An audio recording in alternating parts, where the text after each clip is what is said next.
Well, for months, when it was politically useful to them, all the people on TV told you there was no crisis at the... 1818. Well, for months, when it was politically useful to them, all the people on TV told you there was no crisis at the border. The very idea was absurd, and you were a moron for thinking it. Well, now it turns out they were just reciting DNC talking points, which is what they do every single day.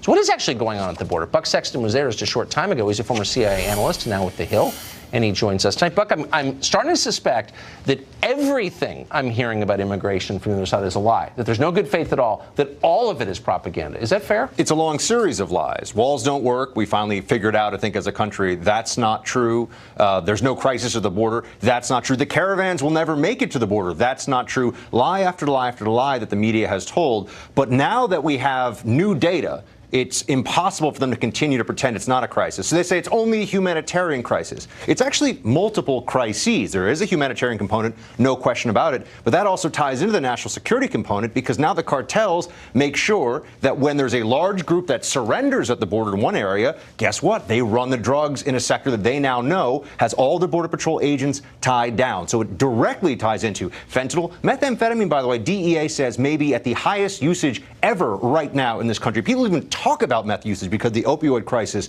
is so bad. And by the way, the numbers that that's coming from Mexico. And being made in high-end laboratories in Mexico, laboratories that you would expect for a Pfizer or a big pharma company. They're churning them out. And the big problem here, Tucker, is that it's going to get worse, because the laws that we have are such that the people now who show up at the border who have a child are guaranteed to stay. There is no way to change this. I was on your show, actually, that other activist gentleman was on a few months ago, and we had this exchange where it was, why couldn't the entire country of Guatemala just say, well, as long as I have a kid, I'm going to come to the U.S. border and know that I'll get into the United States. Under the law right now, we are testing that theory out. The word is out. The numbers are going to get bigger, and we have no means of stopping this right now unless Congress actually does something, because this is what the law says.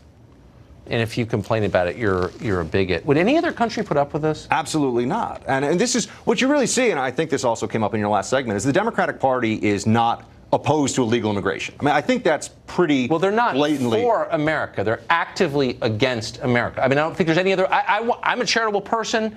It's Ash Wednesday. I want to be a good Christian. But I don't know what other conclusion you reach. Well, they don't believe in sovereignty. In fact, if you use the word sovereignty now, people in the Democratic Party look at you a little bit strangely. Rule of law, obviously, is largely out the window here. They keep saying, they play this game of, if you surrender, you're seeking asylum. Well, as we know, people within 24 hours often now, because they've overwhelmed the system. And this is intentional. We also know this from Border Patrol. They have been told, they have seen this themselves. People are now showing up. They know the system. They know the game. And if they have a kid with them, guess what? They're going to be on a plane in many cases to wherever they want in the United States, never to be seen again by U.S. authorities. So that's also very different. When people were playing this game, this is another lie, Tucker, about how the numbers aren't as bad now as they used to be. Well, the numbers in 2005 and the 1990s, when that was a particular surge of illegal immigration, a lot of those people were being deported back to Mexico right away. It was really a catch and release back into Mexico often, whereas now these other than Mexican, OTM is what they call them, when they get to the border, they can't be sent immediately and deported back into Mexico, so they get released in the interior of the United States, and no serious person thinks they're going to be deported. This is an open door policy. If you have a kid, we have an open border right now if you come from a non-contiguous country and you show up and say, I want to stay. It's crazy. It's absolutely nuts. Crazy. And if you tolerate it, you clearly, it's a hostile act against the country. I don't see any other way to read it. Buck Sexton, thank you so much. Great to see you, as always. Tom Homan is former acting director of ICE. He knows a lot about this. He joins us tonight. Tom, thanks very much for coming on. So the argument, to the extent you can call it that, from the other side is often, look, the details don't matter. What matters is that the Trump administration has constructed cages, and they'll get teary as they tell you this, into which, for reasons of racism, it is throwing Latin American children and letting them languish. Well, is that true? No, it's not true. And I watched the hearing today, and I respect Chairman Bernie Thompson, but he accused the Secretary of misleading the American people and misleading the committee. He is misleading the American people because, first of all, they're not cages, all right? They're chain link dividers, go all the way up to high ceiling, that separate children from unrelated adults. If we didn't do that back in 2014 and 15 when they were built, then if the first child gets molested by an unrelated adult, what happens? Now that we're under investigation for that. So these are chain link fences separating vulnerable population, unmarried adults. I'm confused. They were built in 2014 and 15. Trump wasn't president then. Barack Obama was president. I was there when they were built. These cages, they want to call them, but these facilities where we house families were built under President Obama and Secretary Johnson. I was there when they were constructed. Did Democrats say anything about it? They absolutely did not raise hell back then, but now all of a sudden it's a terrible thing. And they yell about family detention and locking families up in a family residential center. When President Barack Obama was president, we had 100 family detention beds. Under his administration, we built 3,000 more. I built them. So for the Democrats to mislead the American people saying these are Trump's cages and we're locking families up, first of all, they're treated very well. They're treated a lot better now than they've ever have been. But these facilities, without a doubt, were built under Obama administration because I was there when they were built. And it's very easy. The Democrats, they want to investigate it.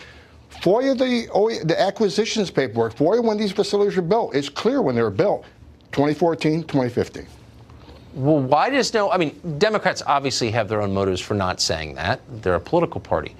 But why wouldn't people who are reporting on this for a living make that clear, that we've had these since the last administration, like them or not? I mean, that's the fact. I've never heard that. I'm not a politician, and I'm not running for office. I'm a career cop for 34 years.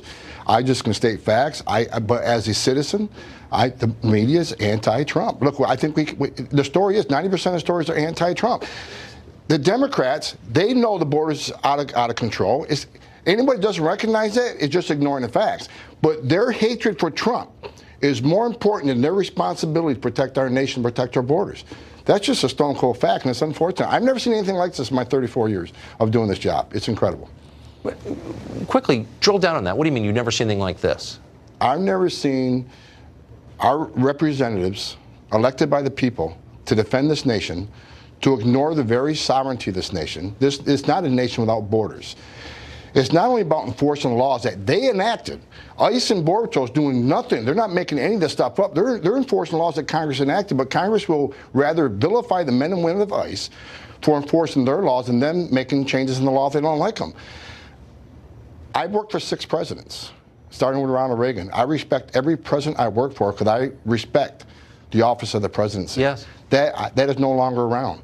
I mean, there are people, President Trump is our elected president, elected by the people of this country because of the issues that he thinks are important to this country. He's trying to fulfill those promises, and he's hated by the other party for it. This is not the America I grew up in.